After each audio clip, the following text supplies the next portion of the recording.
छत्तीसगढ़ी गाने देखने के लिए हमारे YouTube चैनल को सब्सक्राइब करें और नए अपडेट्स जानने के लिए बेल आइकन के बटन को क्लिक करें।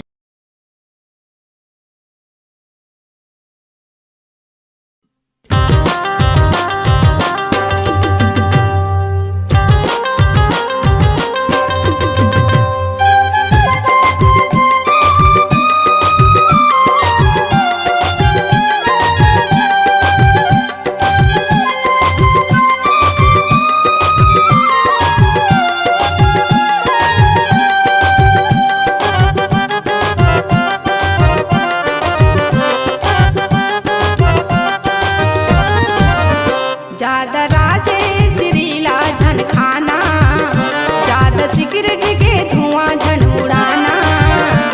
महंगाई होगे राजा रे महंगाई होगे ना, दीवानी होगे टूरा मैं दीवानी होगे ना। ज्यादा राजे सिरीला झन खाना, ज्यादा सिगरेट के धुआं झन उड़ाना। महंगाई होगे राजा रे महंगाई होगे ना, दीवानी होगे टूरा मैं दीवानी होगे ना।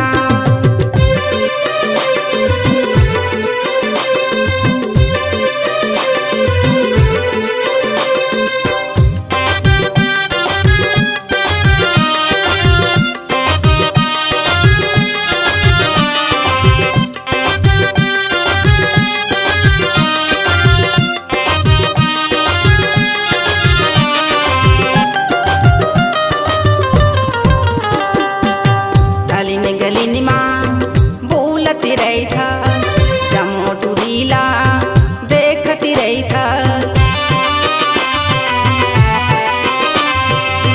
अलिन गलिन माँ बोलती रही था, जमो टूरीला देखती रही था।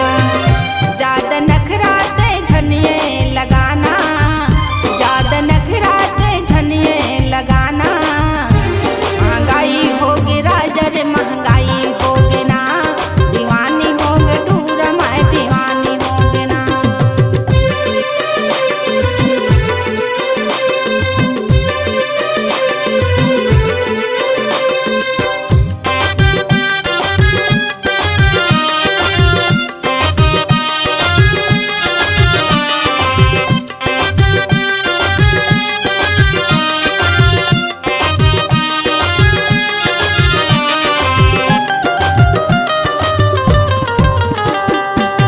दारू पीता पैसा उड़ाता, घर में आके झगड़े मचाता। दारू पीता पैसा उड़ाता, घर में आके झगड़ा मचाता। ज्यादा परेशानी तय हर झन करना, ज्यादा परेशानी